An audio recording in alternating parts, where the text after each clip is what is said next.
Em Xerém, no sopé das montanhas do estado do Rio de Janeiro, o silêncio atual é quase ensurdecedor. Onde antes pulsava freneticamente o coração industrial do Brasil, hoje restam apenas galpões colossais, devorados pela ferrugem, montanhas de vidros estilhaçados e trepadeiras estrangulando o concreto de uma era esquecida. É um fim fantasmagórico para um império que já foi o maior orgulho de uma nação inteira. Na década de 1950, este complexo gigantesco não dormia. Era daqui que saíam os lendários caminhões Fenemé, os monstros de aço com seus roncos inconfundíveis que rasgaram o interior do país e carregaram nas costas a construção da utópica capital, Brasília.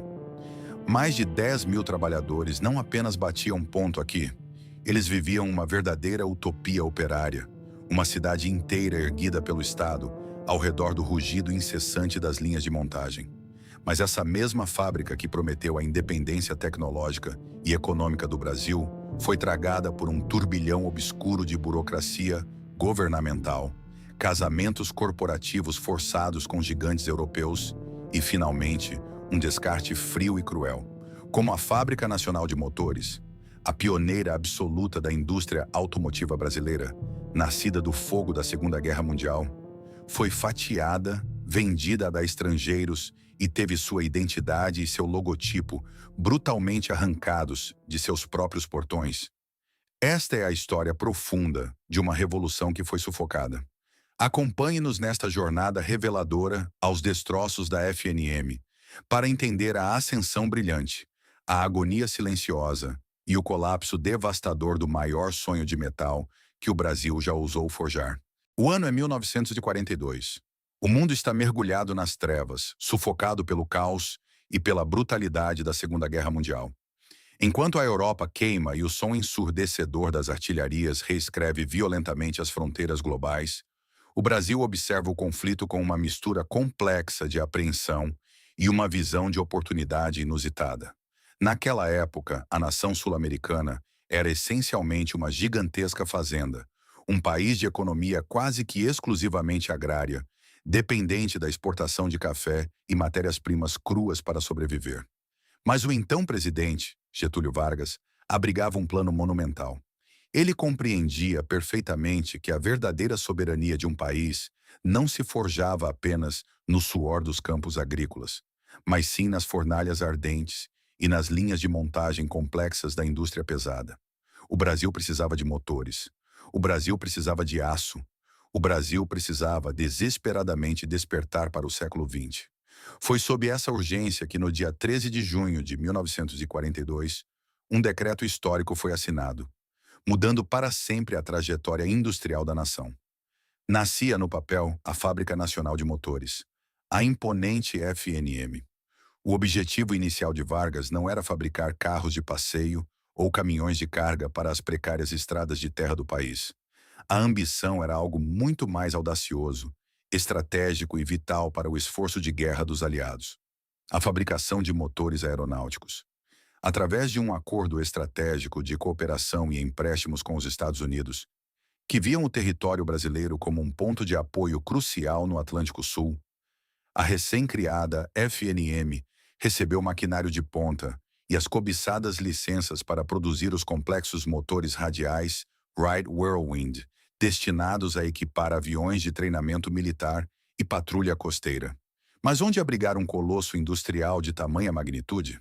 A escolha não recaiu sobre os centros urbanos já estabelecidos, mas sim sobre a Baixada Fluminense, mais especificamente na isolada e pacata região de Xerém, aos pés da imponente Serra dos Órgãos, no estado do Rio de Janeiro.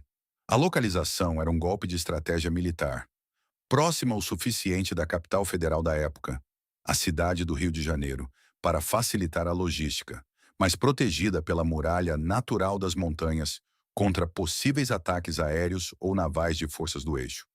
A construção do complexo da FNM em Xerém não foi apenas uma obra de engenharia civil, foi uma epopeia humana de desbravamento e sacrifício extremo. Xerém era, até então, uma região quase inóspita, dominada por pântanos traiçoeiros, surtos de malária e pela densa e implacável Mata Atlântica. Para que os gigantescos pilares de concreto da fábrica fossem erguidos, foi necessário drenar o solo pantanoso, rasgar quilômetros de estradas do zero e combater doenças tropicais que ameaçavam dizimar a força de trabalho. Milhares de operários vindos de diversas partes do Brasil migraram para o canteiro de obras, impulsionados pela promessa de bons salários e pelo fervor patriótico de estar construindo o maior parque industrial que a América Latina já havia visto. Os relatos e registros fotográficos da época descrevem um cenário de proporções faraônicas. Navios cargueiros americanos, abarrotados com milhares de toneladas de equipamentos de alta precisão, atracavam no porto do Rio de Janeiro. Uma logística hercúlea e quase impossível era mobilizada para arrastar tornos monumentais, fresadoras e prensas gigantescas serra acima, em estradas improvisadas. A FNM não seria um mero galpão fabril.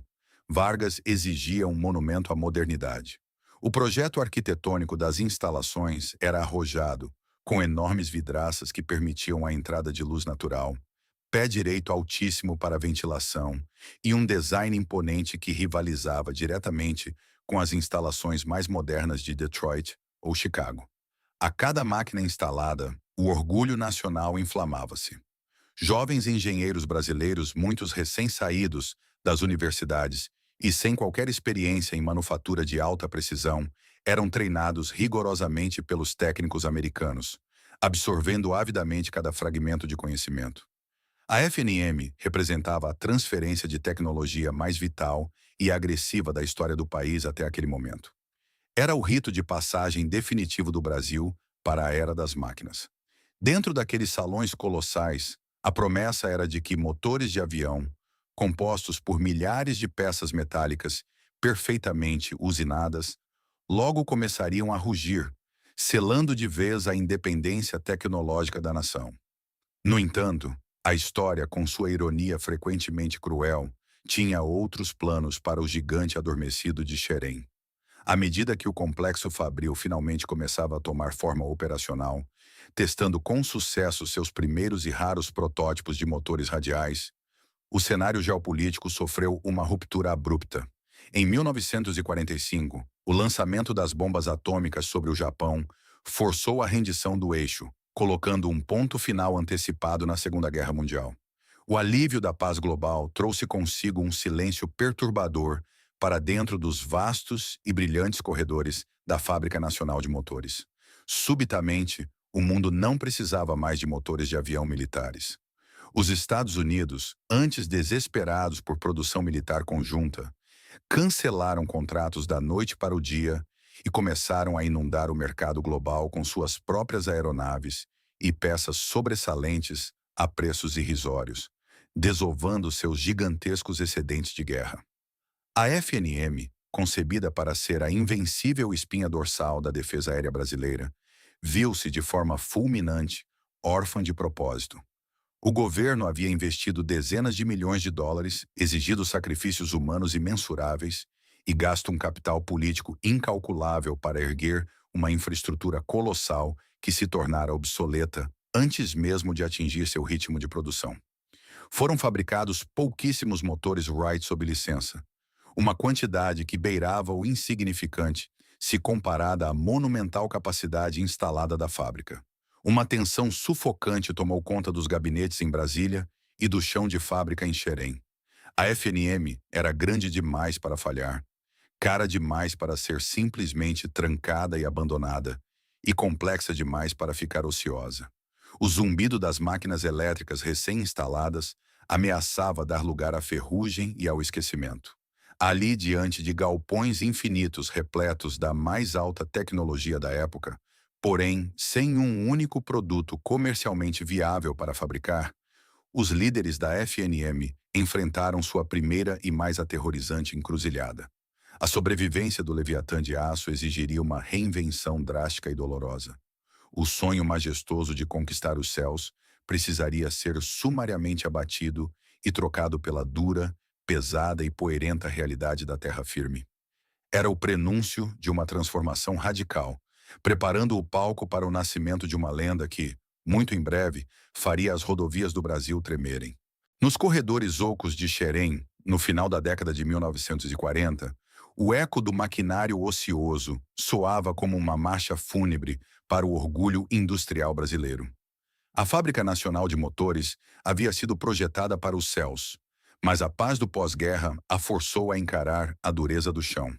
Se os motores aeronáuticos não eram mais necessários, o que justificaria a existência daquele colosso de concreto e aço cravado na base da serra?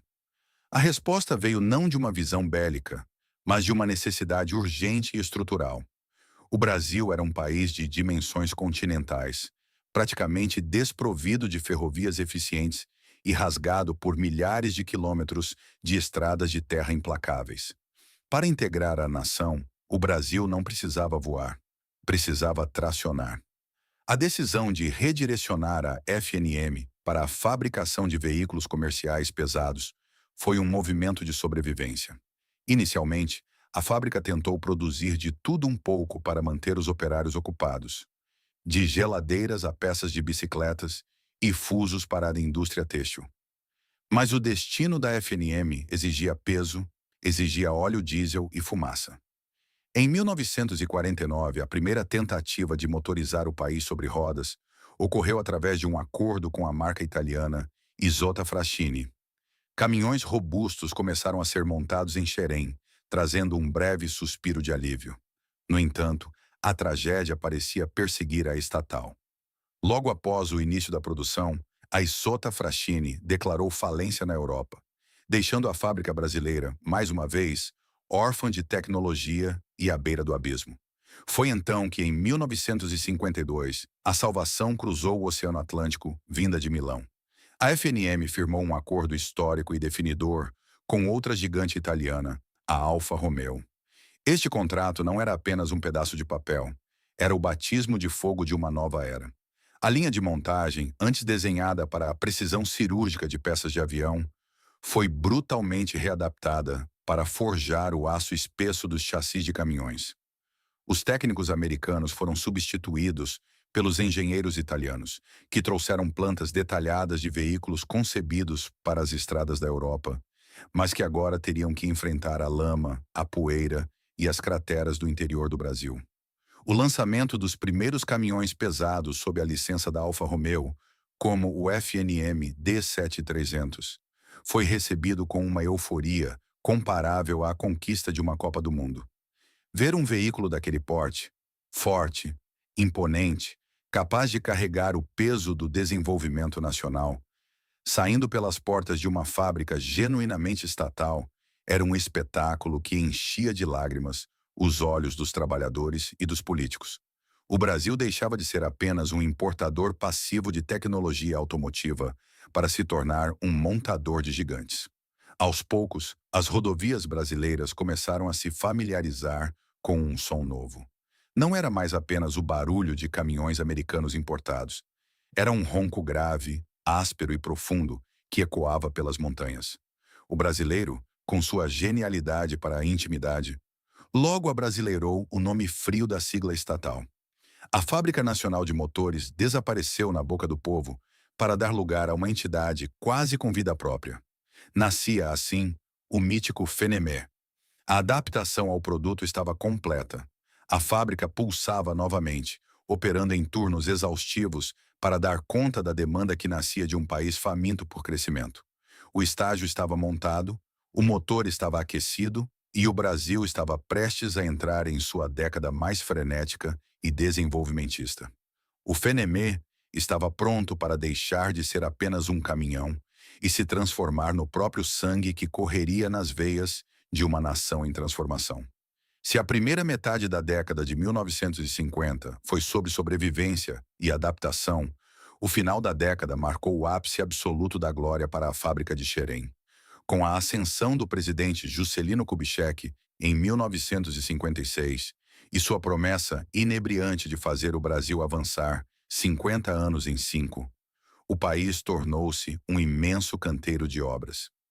E no coração dessa revolução de concreto estava o projeto faraônico de transferir a capital federal do litoral do Rio de Janeiro para o meio do Planalto Central, a construção de Brasília. Para erguer uma capital do zero no meio do nada, Era necessária uma força de tração titânica.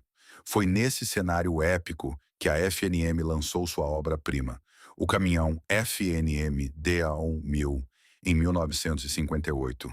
Apelidado de Boca de Bagre, devido à sua grade frontal inconfundível, o DA1000 não era apenas um veículo comercial. Era um monstro devorador de léguas. Robusto até a medula, ele foi desenhado para aguentar o castigo brutal das rodovias não pavimentadas do país. O impacto cultural do D1000 foi sem precedentes. Ele revolucionou a vida do motorista de caminhão brasileiro. O FNM foi o pioneiro em introduzir a cabine-leito no país. Para milhares de caminhoneiros que passavam semanas longe de casa, cruzando selvas e desertos de poeira, para levar aço e cimento até o cerrado onde Brasília nascia, a cabine de um FNM era sua casa, sua cama e seu refúgio. O som compassado do motor de alumínio, o assobio agudo do freio a ar e a marcha que exigia um braço forte e precisão de relojoeiro para ser engatada tornaram-se símbolos de masculinidade e resistência. Os comboios de Fenemês, serpenteando pelas estradas de terra vermelha, carregando o peso da nova capital nas costas, compuseram a imagem definitiva do milagre econômico da era JK. A FNM respondia por uma fatia esmagadora do mercado de caminhões pesados. A fábrica de Xerém operava no limite de sua capacidade, com filas de espera de meses para a compra de um modelo novo. O Brasil batia no peito, inebriado pelo sucesso da sua indústria automotiva. No entanto, por trás da fumaça dos escapamentos e do patriotismo febril das campanhas publicitárias do governo, ocultava-se uma verdade indigesta, uma falha tectônica silenciosa na fundação desse império. Enquanto os políticos celebravam a independência nacional e os caminhoneiros idolatravam seus brutos de metal, os engenheiros nos escritórios de Xerém sabiam que a alma do gigante era, irrevogavelmente, europeia. A glória pertencia ao Brasil, mas a tecnologia, a patente, o design do bloco do motor e até o desenho das maçanetas pertenciam à Alfa Romeo.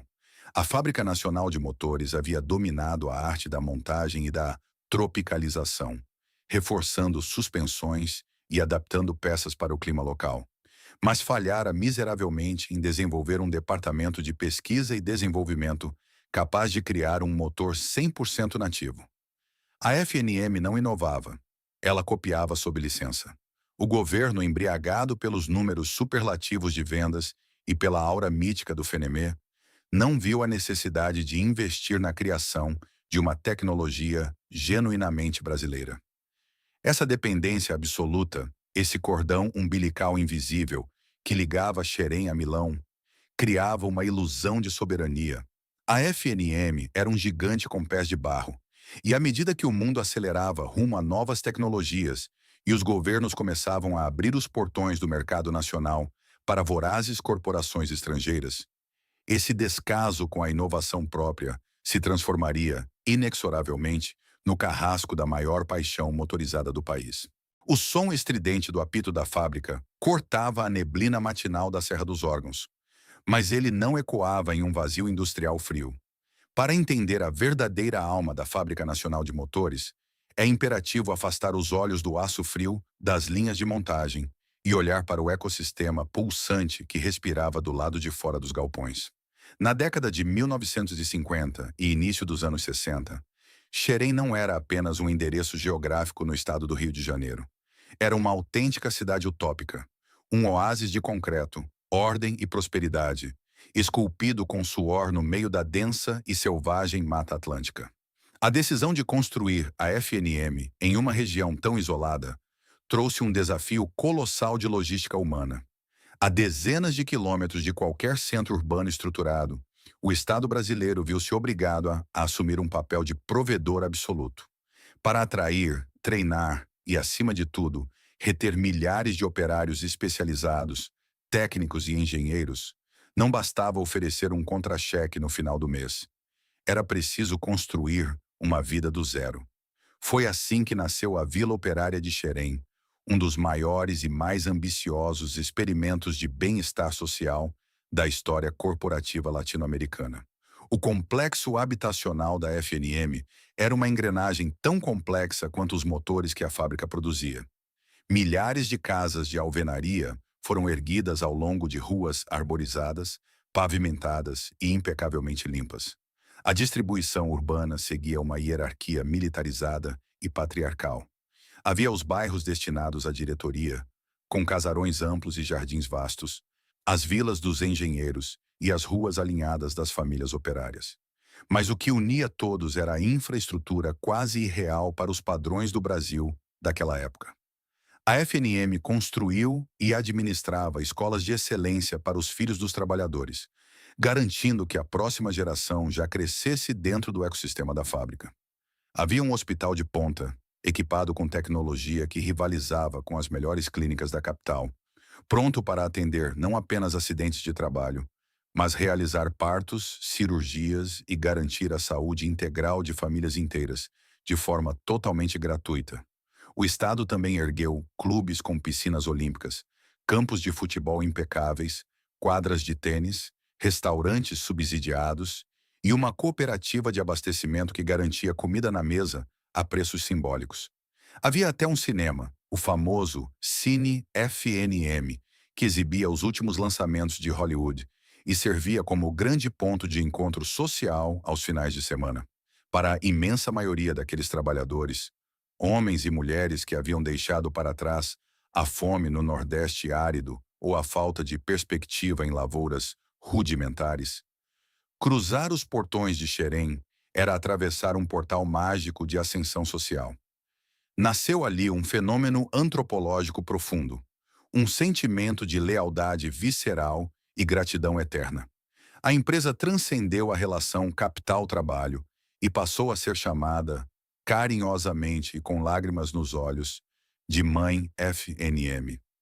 Pais, filhos e netos batiam ponto nos mesmos galpões, forjando dinastias de metalúrgicos.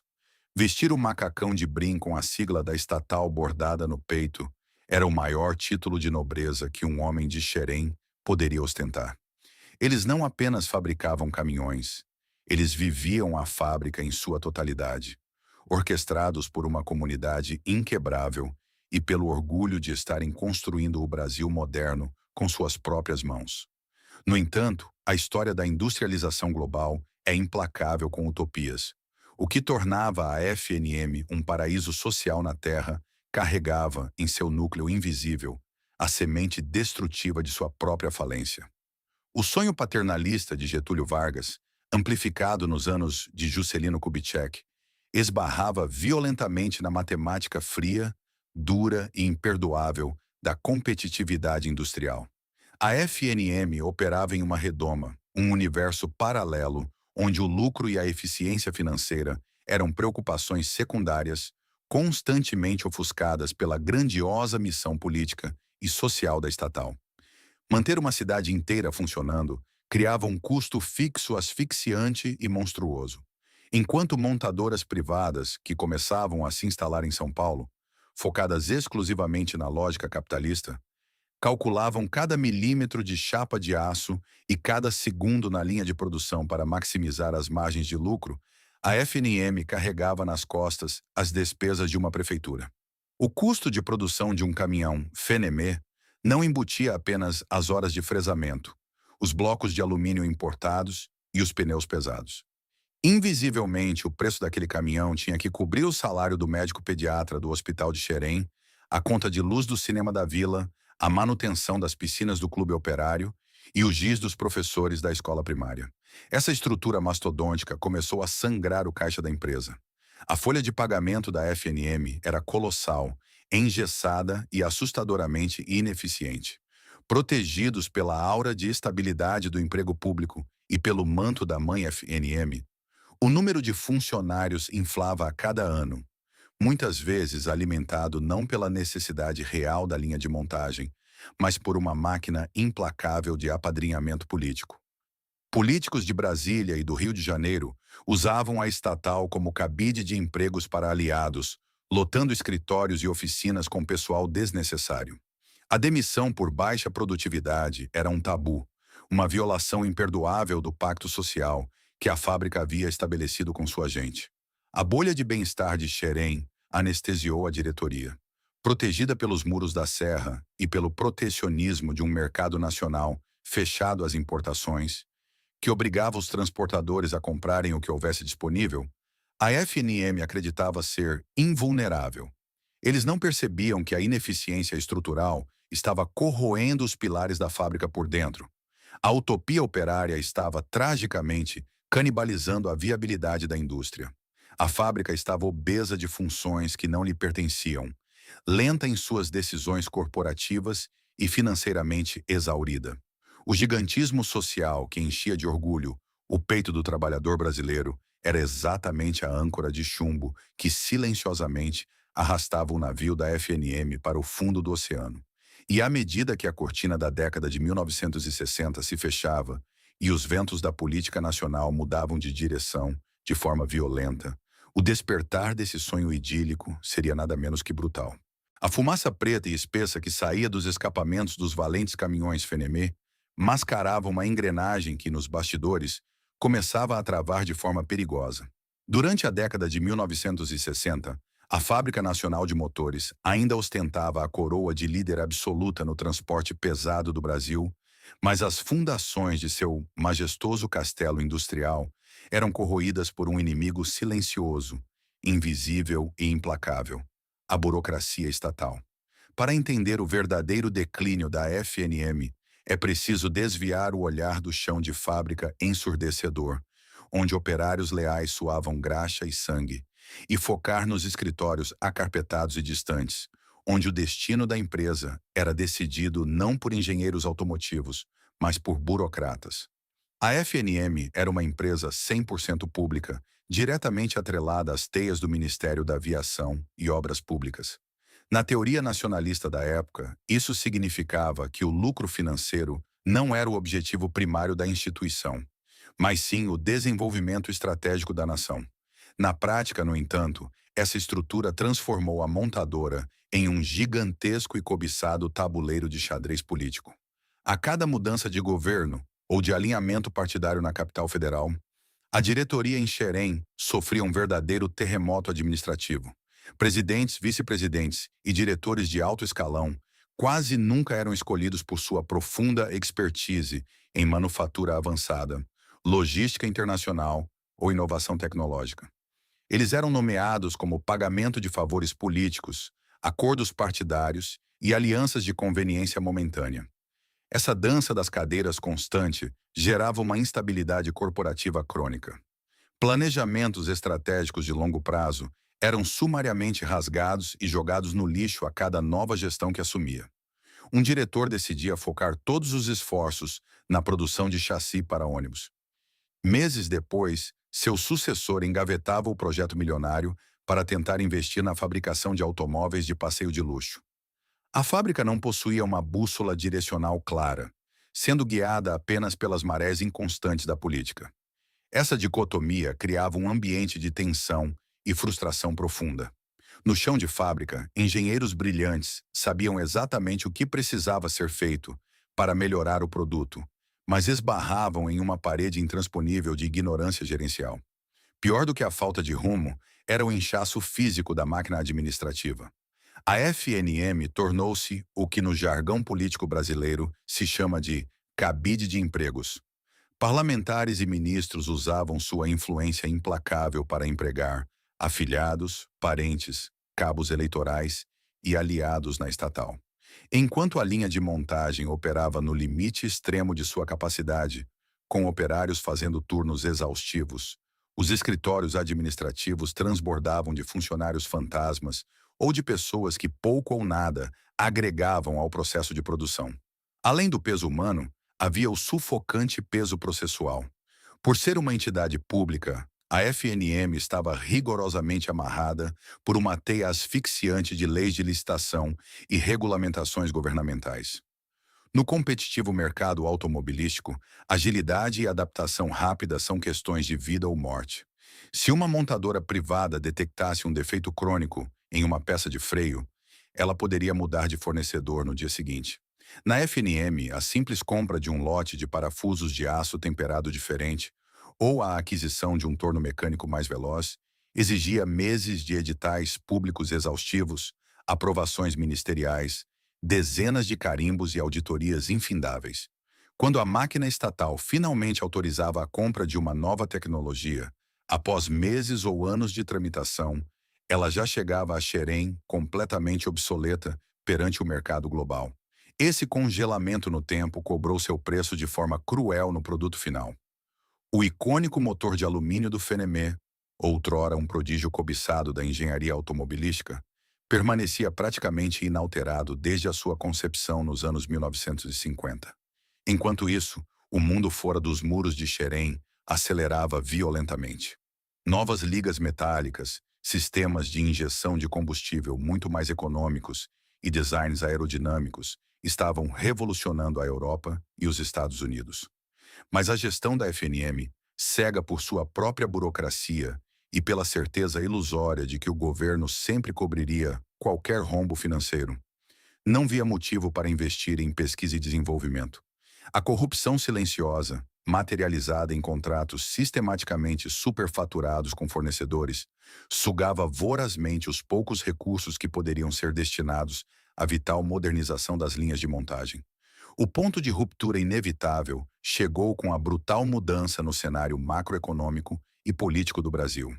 Em 1964, um golpe militar instaurou um novo regime no país, trazendo para os ministérios uma equipe de tecnocratas obcecados por planilhas, controle inflacionário rigoroso e cortes drásticos de gastos públicos.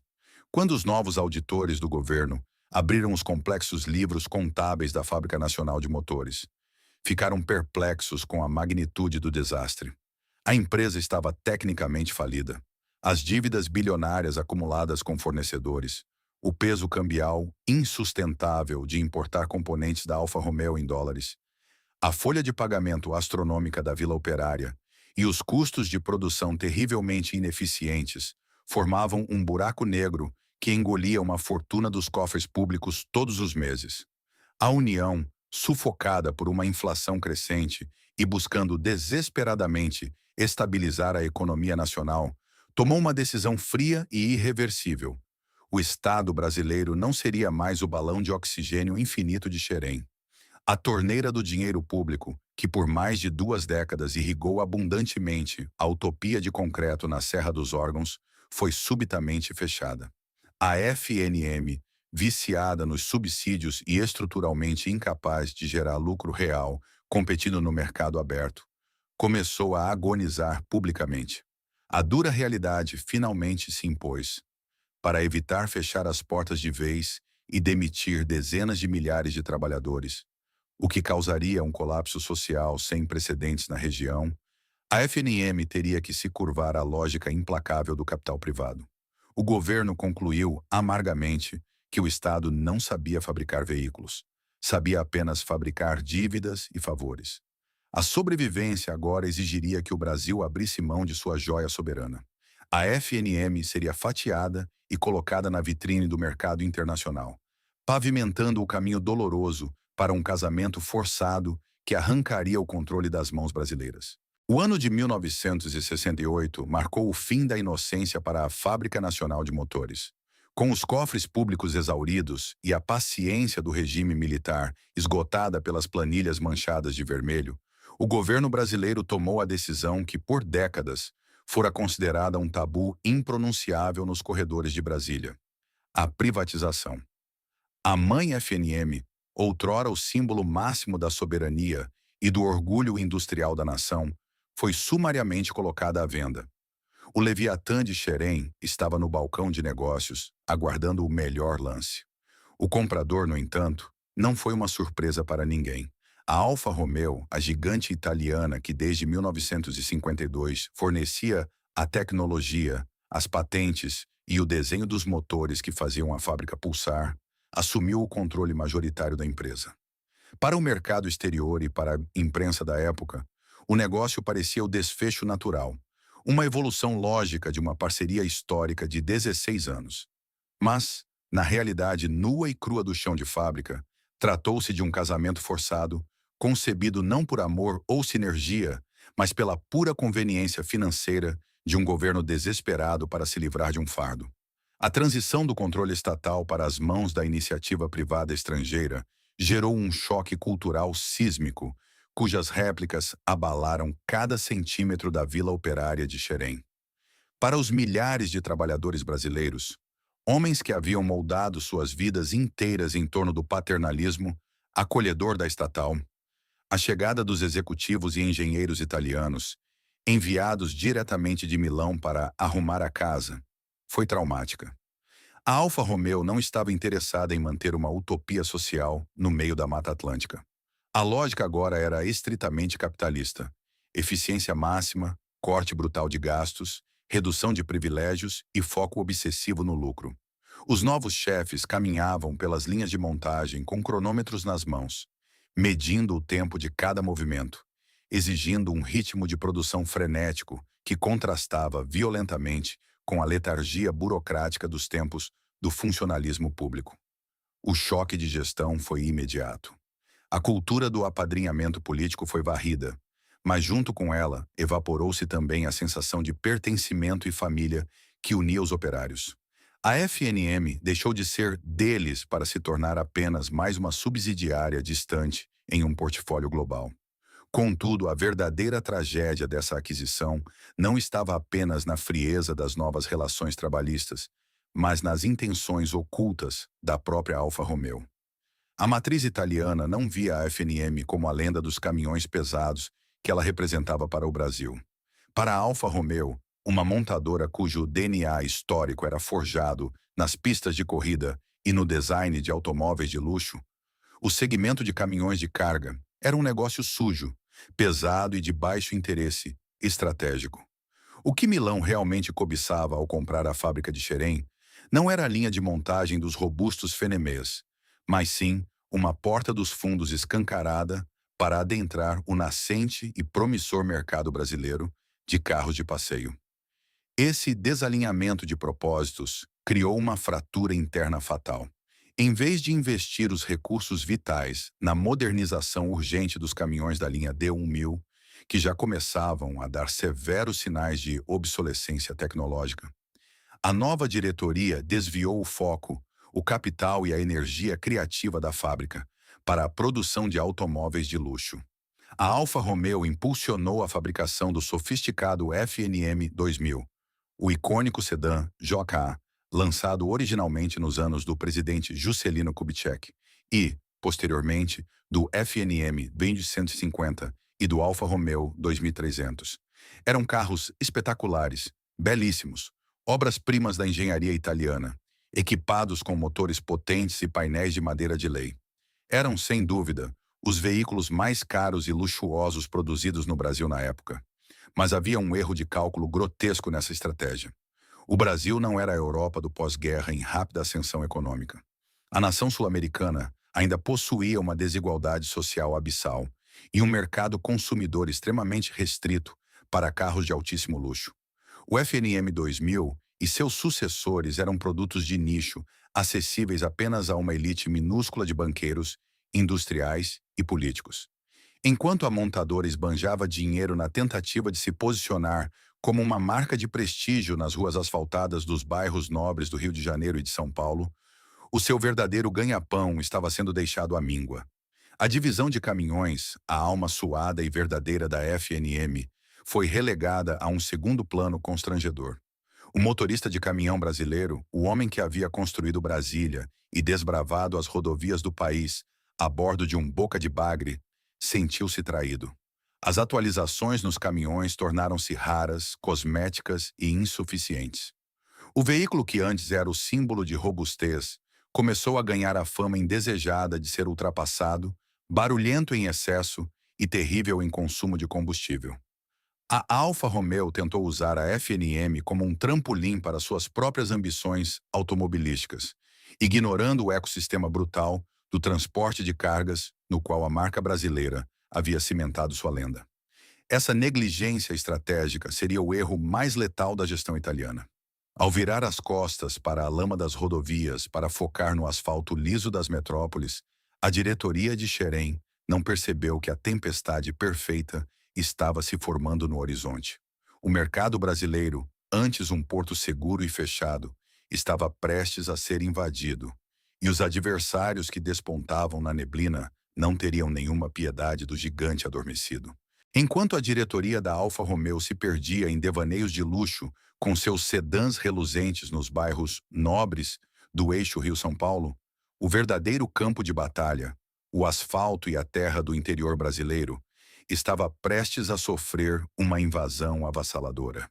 Durante quase 2 décadas, a Fábrica Nacional de Motores havia operado sob um escudo de proteção estatal formidável. O mercado fechado e a escassez crônica de opções forçavam as transportadoras e os motoristas autônomos a comprarem o Fenemê, independentemente de suas falhas. Mas a virada para a década de 1970 trouxe consigo a implacável globalização. O milagre econômico brasileiro exigia mais infraestrutura, mais agilidade e, inevitavelmente, abriu as portas do país para a fúria competitiva das maiores montadoras do planeta. O que se viu a seguir não foi apenas uma perda de participação de mercado, foi um massacre comercial. Em questão de poucos anos, marcas como Mercedes-Benz, Scania e Ford estabeleceram bases sólidas no Brasil e começaram a despejar rodovia adentro uma nova geração de veículos comerciais. Para o gigante de Xerém, que havia estagnado no tempo, o impacto foi semelhante ao de um tsunami de aço e tecnologia varrendo uma muralha de areia. A disparidade tecnológica entre o obsoleto caminhão FNM e os novos competidores era brutal e imediatamente perceptível. O amado Fenemê, antes sinônimo de força bruta, subitamente parecia um dinossauro asmático. Colocado lado a lado com os modernos cavalos mecânicos da Scania ou os ágeis e versáteis caminhões da Mercedes-Benz, o FNM revelava todas as suas rugas. O motorista que passava o dia inteiro lutando contra a direção pesada do D-1000, um exercício hercúleo que exigia ombros de fisiculturista, agora via seus colegas cruzando as estradas com caminhões equipados com direção hidráulica suave. O interior da cabine, antes considerado um lar, tornou-se uma câmara de tortura auditiva. O motor de alumínio da FNM, montado praticamente dentro da cabine, gerava um calor insuportável e um ruído ensurdecedor que a longo prazo causava surdez parcial em muitos caminhoneiros veteranos. Em contraste, os novos caminhões europeus e americanos ofereciam cabines acusticamente isoladas, ergonômicas e com caixas de câmbio sincronizadas, que dispensavam o estressante duplo aperto na embreagem exigido pelas arcaicas caixas do Fenemê. Mas a sentença de morte definitiva não veio do conforto, e sim da matemática financeira das empresas de transporte. Os novos motores a diesel trazidos pela concorrência eram maravilhas da eficiência. Eles andavam mais rápido, quebravam infinitamente menos e, o mais importante, consumiam muito menos combustível. O FNM era pesado, ruidoso e notoriamente beberrão. A manutenção, antes resolvida com arames e improvisos na beira da estrada, tornara-se um pesadelo logístico. As peças da Alfa Romeo, importadas e atreladas à variação cambial, custavam pequenas fortunas. Diante de planilhas de custos frias e objetivas, os frotistas não tiveram dúvidas. A lealdade emocional à marca genuinamente nacional foi sumariamente esmagada pela necessidade de sobrevivência no mercado de fretes. A migração foi em massa. O tombo nas vendas foi vertiginoso, assemelhando-se a uma pedra atirada de um penhasco. Pátios antes vazios devido à alta demanda e à fila de espera começaram a acumular dezenas, depois centenas de caminhões encalhados sob o sol implacável da Baixada Fluminense. Em Xerém, a atmosfera vibrante e orgulhosa que definira a Vila Operária durante a Era Dourada evaporou-se rapidamente, dando lugar a uma nuvem densa de medo e incerteza. O som constante das prensas e dos tornos começou a falhar, criando buracos de silêncio fantasmagóricos durante os turnos. Pela primeira vez em sua história de décadas, a fábrica estava perigosamente ociosa. A solução capitalista da Alfa Romeo para o sangramento financeiro foi rápida e indolor, apenas para os acionistas italianos. Demissões em massa. O impensável aconteceu. Homens que haviam dedicado 20, 30 anos de suas vidas à estatal, que ostentavam cicatrizes de queimaduras de solda e graxa entranhada sob as unhas como medalhas de honra, foram chamados aos escritórios frios de recursos humanos.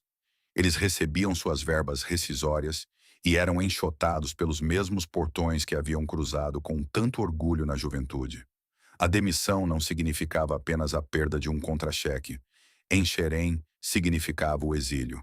Sem o emprego na fábrica, as famílias perdiam o direito às casas da vila, ao acesso ao hospital, à escola dos filhos.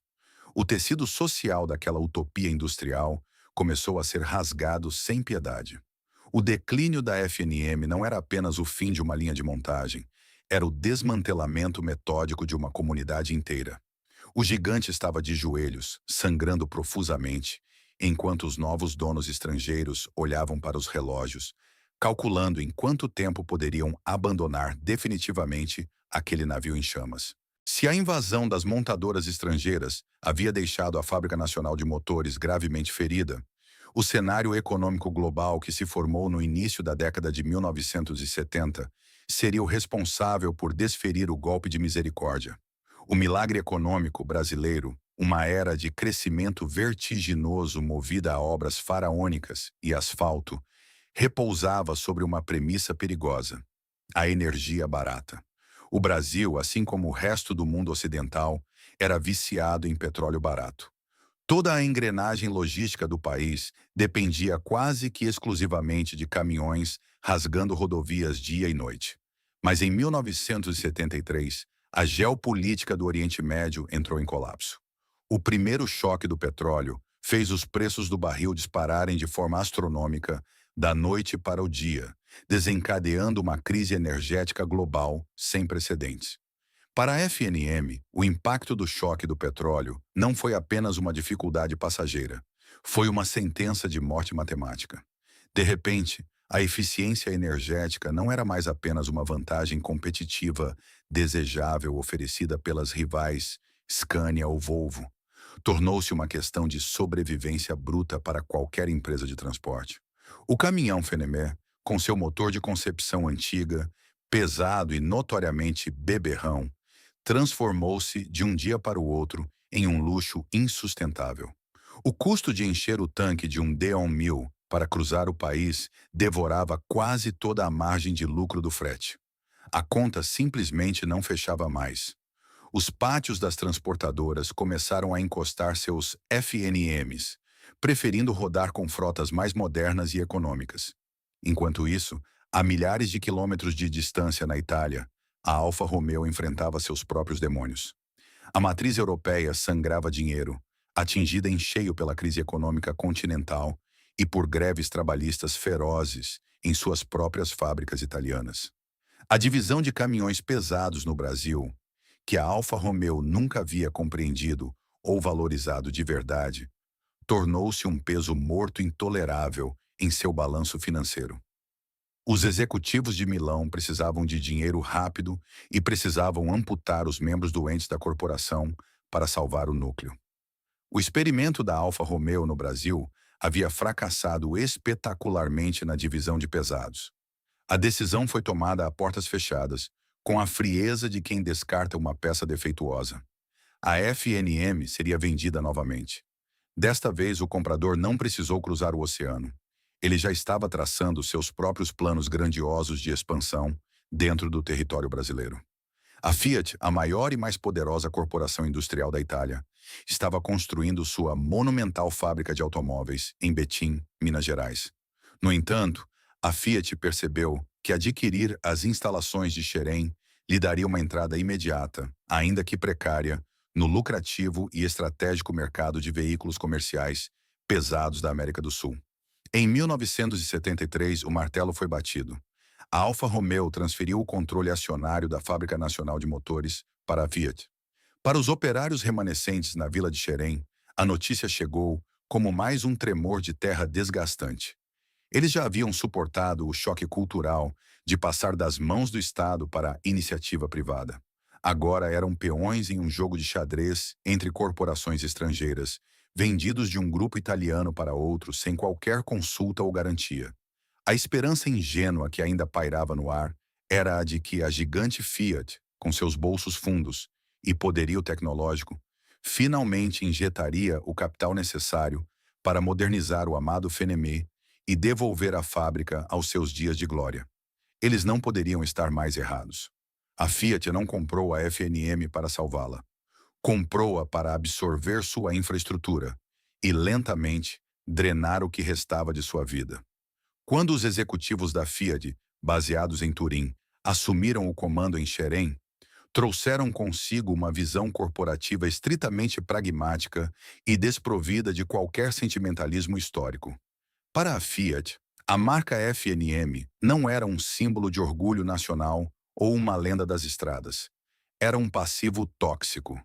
Na visão dos novos donos, o nome Fenemé estava irrevogavelmente associado à tecnologia obsoleta, quebras mecânicas, ineficiência de consumo e uma herança burocrática estatal, da qual eles queriam distância absoluta.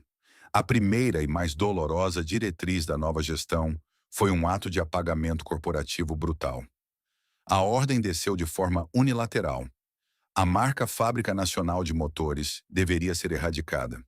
O icônico logotipo da FNM, que durante décadas estampou orgulhosamente as grades dos caminhões que construíram o Brasil moderno, foi sumariamente arrancado das linhas de montagem, dos letreiros da fábrica e dos uniformes dos trabalhadores. Em seu lugar, foi rebitado o emblema frio e padronizado da Fiat Diesel. Para os operários veteranos de Xerém e para os milhares de motoristas de caminhão espalhados pelas rodovias do país, aquilo não foi apenas um rebranding empresarial. Foi um assassinato cultural. Arrancar a sigla da FNM era arrancar a própria alma da fábrica.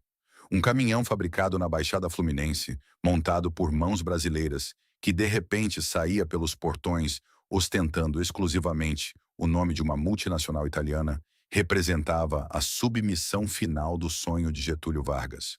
O gigante não apenas havia sido derrotado no mercado, ele havia tido sua identidade completamente apagada da história. Os esforços da Fiat para revitalizar a linha de produção mostraram-se paliativos e desajeitados. A empresa tentou lançar modelos transitórios, como o Fiat 130 e, posteriormente, o mais pesado Fiat 190. Eles introduziram cabines mais modernas e motores importados da Europa, tentando apagar a herança ruidosa do antigo motor Alfa Romeo de alumínio. Alguns desses novos caminhões até apresentaram um desempenho respeitável. No entanto, o feitiço já havia quebrado.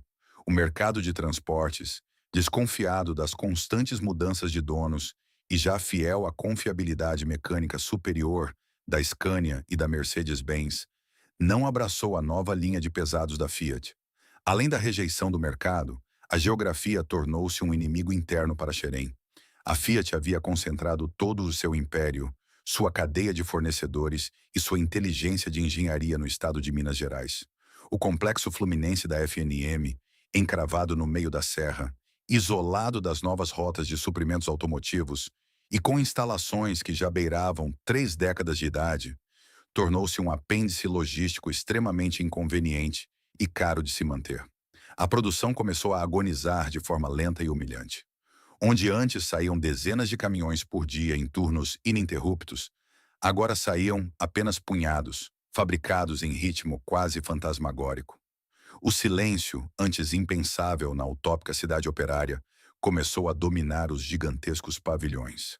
A Fiat percebeu que tentar ressuscitar uma fábrica tão antiga e com uma cultura tão enraizada em um passado estatista era uma batalha perdida. A corporação italiana estava apenas aguardando o momento certo, o cálculo financeiro final, para desligar os aparelhos da UTI industrial, na qual a Fábrica Nacional de Motores havia sido transformada.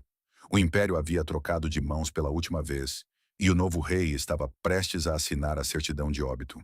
O fim de um império industrial raramente ocorre com uma grande explosão cinematográfica.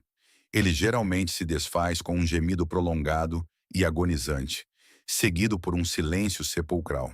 Para a Fábrica Nacional de Motores, a crônica de sua morte anunciada atingiu o clímax no final da década de 1970. A Fiat, agora a senhora absoluta do destino de Xerém, Havia feito seus cálculos matemáticos frios. Manter uma planta fabril envelhecida, encravada no sopé de uma montanha fluminense e distante de sua moderna cadeia de suprimentos em Minas Gerais, era um sangramento financeiro que os executivos italianos não estavam mais dispostos a tolerar. A decisão, selada em gabinetes refrigerados e distantes, desceu sobre a Baixada Fluminense com o peso de uma bigorna. A fábrica não seria apenas reduzida ou reestruturada, ela seria sumária e definitivamente fechada. A atmosfera na Vila Operária nas semanas que antecederam o fatídico último turno era densa, quase irrespirável. O boato do fechamento, que por anos sussurrava como um fantasma pelos corredores, havia se materializado em memorandos oficiais fixados nos quadros de aviso. Para os milhares de metalúrgicos que ainda restavam, caminhar para o trabalho naquelas manhãs úmidas de neblina era como marchar em um cortejo fúnebre em direção ao próprio túmulo. Eles não eram apenas funcionários perdendo um emprego, eram filhos perdendo sua mãe FNM, o único universo que haviam conhecido. O último dia oficial de produção da linha de caminhões pesados de origem FNM permanece cravado na memória dos veteranos como um trauma coletivo indescritível. Dentro dos colossais galpões de concreto, o maquinário operava em um ritmo fantasmagórico, fabricando as últimas unidades de um lote que já nascia órfão. Os homens trabalhavam em um silêncio pesado, quebrado apenas pelo estrondo das prensas e pelo chiado das máquinas de solda. Havia uma reverência fúnebre em cada movimento. Ferramentas que foram empunhadas por décadas eram limpas com um cuidado quase religioso. A graxa entranhada nas mãos daqueles operários, outrora um distintivo de honra e construção nacional, agora parecia a marca de uma condenação impiedosa. Quando o relógio de ponto marcou o fim do turno vespertino, o momento mais temido finalmente chegou. O imenso apito da fábrica, o mesmo som estridente que por décadas serviu como o coração rítmico que acordava a cidade, marcava os almoços e sinalizava o fim do descanso. Soou pela última vez. Mas, naquele dia, ele não emitiu o chamado vibrante para o progresso. Seu eco longo e agudo reverberou pelas encostas da Serra dos Órgãos, como um lamento gutural de um gigante de aço sendo abatido. Homens fortes, com rostos marcados pelo sol e pelos calos da indústria pesada, desabaram em prantos ali mesmo, no chão de concreto manchado de óleo. Eles se abraçavam perto das esteiras paralisadas, acariciando o metal frio das máquinas de usinagem, como quem se despede de um ente querido no leito de morte. A visão de centenas de operários caminhando de cabeça baixa, cruzando as catracas de saída em direção aos ônibus fretados, sob a luz alaranjada do entardecer, selava o fim de uma era. O portão principal de ferro forjado fechou-se com um estrondo seco. A partir daquele exato milésimo de segundo, a utopia havia morrido. O silêncio que se seguiu ao desligamento dos disjuntores gerais não trouxe paz. Trouxe um processo de desmembramento logístico que beirava a crueldade. Nos meses seguintes, a Fiat iniciou a retirada metódica dos ativos valiosos de Xerém. O que antes era o maior e mais orgulhoso polo industrial da América Latina foi transformado em um imenso ferro velho a céu aberto. Gigantescas carretas, ironicamente, muitas delas da concorrência como Mercedes-Benz e Scania, começaram a encostar nos pátios de carga. Prensas de estamparia pesando centenas de toneladas foram desparafusadas de suas fundações, deixando crateras assustadoras e fios elétricos expostos como tripas arrancadas do chão da fábrica. Tornos mecânicos, fresadoras de precisão e estoques inteiros de peças foram içados e despachados para longe, alimentando as modernas linhas de montagem em Minas Gerais ou sendo vendidos como sucata a preço de banana. A fábrica foi literalmente eviscerada, despojada de seus órgãos vitais, até que restassem apenas as cascas de concreto vazias, ecoando os passos de vigias solitários. O impacto desse desmonte não ficou restrito aos muros industriais. Ele espalhou-se pela vila de Xerém com a velocidade e a devastação de uma bomba de fragmentação econômica. A simbiose absoluta entre a fábrica e a cidade revelou-se, naquele momento de ruptura, uma armadilha fatal. Sem o orçamento da estatal para sustentá-la, a engrenagem social colapsou em questão de semanas. O hospital de ponta, que outrora era o orgulho da comunidade, viu seus equipamentos serem encaixotados e seus médicos irem embora, deixando leitos vazios onde vidas antes eram salvas. As escolas de excelência perderam seus subsídios, os clubes sociais tiveram suas piscinas esvaziadas e abandonadas à proliferação de mosquitos. E o glorioso Cine FNM apagou seu projetor para mergulhar em uma escuridão eterna. O comércio local, que vivia exclusivamente dos contra-cheques dos metalúrgicos, secou da noite para o dia. Mercadinhos, bares, padarias e alfaiatarias fecharam as portas em um efeito dominó implacável. O êxodo humano foi desesperador. Famílias inteiras, sem emprego, sem perspectiva e ameaçadas de despejo das casas que agora pertenciam a uma massa falida ou a especuladores imobiliários, embalaram seus poucos pertences. Eles partiram em ônibus lotados de volta para o Nordeste ou para as periferias já inchadas da cidade do Rio de Janeiro, carregando na bagagem a amargura de um sonho traído. As ruas perfeitamente pavimentadas da utopia operária logo viram o mato romper o asfalto. As praças, antes repletas de crianças brincando seguras, tornaram-se desertas. A Fábrica Nacional de Motores não faliu apenas como um negócio de fabricação de caminhões. Ao fechar seus portões e arrancar suas máquinas, o Estado e o capital privado extinguiram um ecossistema humano completo. Um experimento de sociedade que ousou acreditar que o trabalho árduo e a lealdade seriam recompensados com prosperidade eterna. Em Xerém, o Brasil havia erguido seu monumento mais ambicioso à Revolução Industrial, mas no final permitiu que ele fosse reduzido a um imenso e silencioso cemitério de concreto, esquecido pela mesma nação que ele ajudara a construir.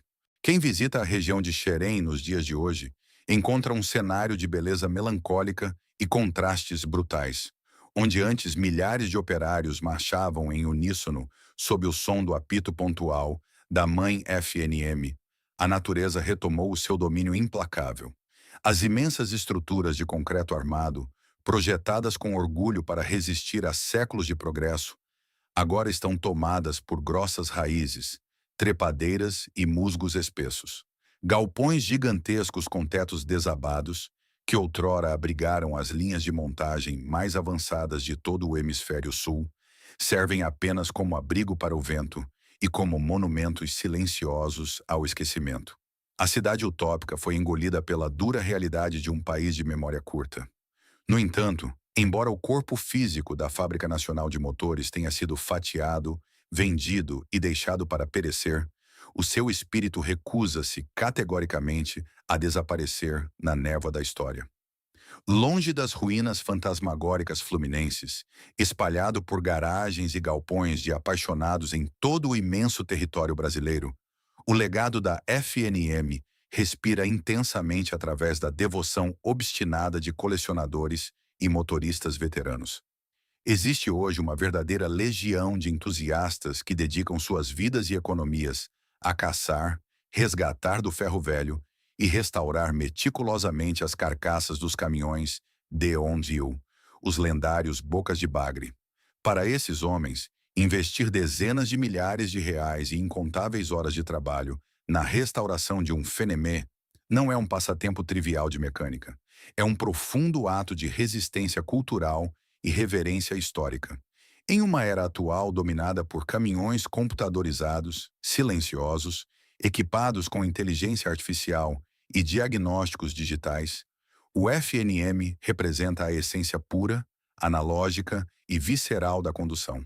Quando um desses restauradores gira a pesada chave no contato e o antigo motor desperta, cuspindo sua característica fumaça e emitindo aquele ronco profundo, áspero e ensurdecedor, ele está ressuscitando um pedaço palpável do coração do Brasil.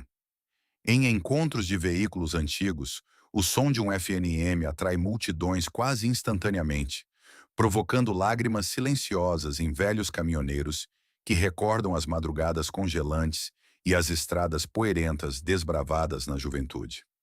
Esse som não é apenas barulho, é a trilha sonora de uma época em que o país estava literalmente sendo construído por mãos calejadas. A história da FNM é, em sua essência, o mais rico e doloroso estudo de caso sobre os perigos e as ilusões da industrialização impulsionada pelo Estado. O colapso espetacular da estatal deixou marcas profundas e lições severas sobre a governança e a economia. A primeira lição cristalina é a falácia da utopia corporativa blindada contra a gravidade do mercado. O Estado provou ser um excelente e necessário arquiteto inicial, capaz de tirar uma indústria do nada e erguê-la com força bruta por meio de decretos. Porém, revelou-se um gestor letal e míope a longo prazo, sufocando o seu próprio filho prodígio com corrupção estrutural, apadrinhamento político infinito e uma teia de benesses sociais que, apesar de nobres em sua intenção, drenaram completamente a viabilidade comercial do projeto em um cenário de livre concorrência. A segunda e mais cruel lição reside na armadilha sedutora da dependência tecnológica. A arrogância dos anos de pico produtivo anestesiou a vigilância da diretoria. Eles acreditaram falsamente que montar componentes perfeitamente licenciados era sinônimo de deter a verdadeira sabedoria da inovação. Ao não alocar recursos vitais na fundação de um robusto departamento de pesquisa e desenvolvimento focado em tecnologia puramente nativa, a FNM assinou seu próprio atestado de óbito por obsolescência. O advento implacável da globalização não teve a menor piedade dessa inércia. Quando as fronteiras alfandegárias se abriram e os competidores globais despejaram no Brasil suas maravilhas da engenharia em conforto e eficiência, a outrora invencível fábrica percebeu, tarde demais, que estava lutando em uma guerra corporativa armada apenas com lanças do passado.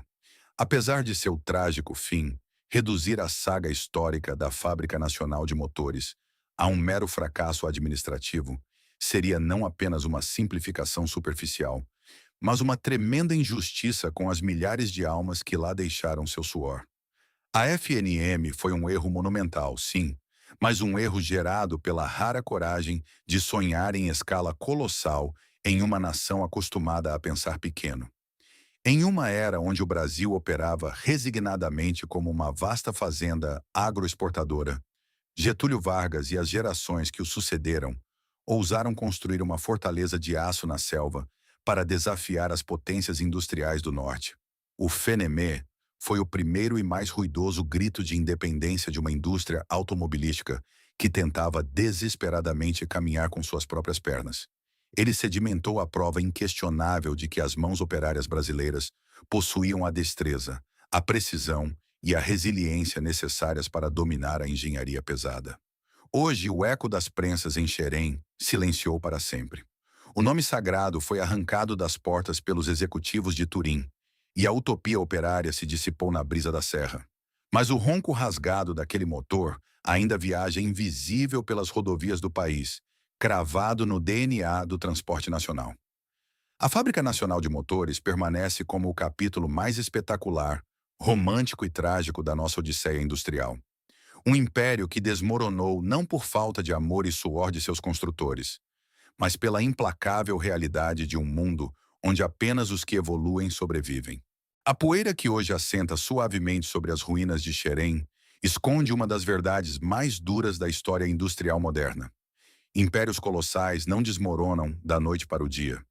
A Fábrica Nacional de Motores não foi destruída exclusivamente pela invasão implacável da concorrência estrangeira, nem apenas pelos choques globais do petróleo, e muito menos pela falta de dedicação, suor e sangue de seus operários.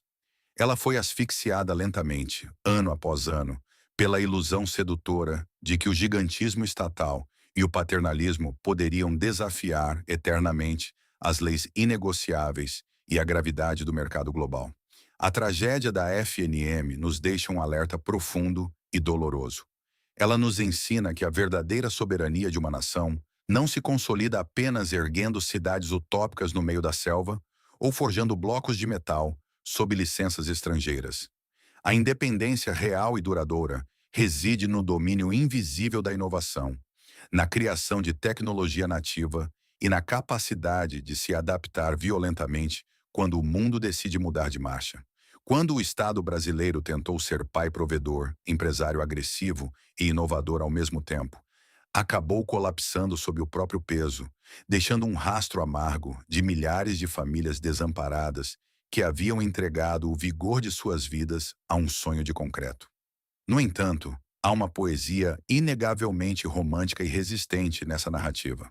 Onde a burocracia governamental e a frieza das corporações internacionais falharam e decidiram apagar a luz, o povo brasileiro decidiu eternizar o seu gigante. O amado Fenemê sobreviveu ao fechamento de sua própria casa. Ele vive nas mãos manchadas de graxa dos restauradores devotos, no ronco inconfundível que ainda arrepia entusiastas em encontros de carros antigos. E, acima de tudo, na memória profunda de uma geração de motoristas que carregou o progresso de um país continental nas costas, antes mesmo que houvesse asfalto para guiá-los. O gigante de Xerém tombou, foi silenciado e esquecido, mas o rastro de sua lenda jamais poderá ser apagado da terra vermelha do Brasil. E você? Qual a sua visão sobre o destino melancólico da Fábrica Nacional de Motores? Você acredita que foi um projeto fadado ao fracasso desde o início ou uma joia nacional destruída pela má gestão? Se você ou sua família tem alguma história viva com os lendários caminhões Fenemê, deixe seu relato nos comentários abaixo, pois nós queremos muito ler a sua parte dessa história. E se você chegou até aqui, não se esqueça de se inscrever no canal, curtir o vídeo e ativar as notificações para continuarmos juntos, desenterrando os segredos, as ambições e a queda dos maiores impérios da história humana. Até o próximo documentário.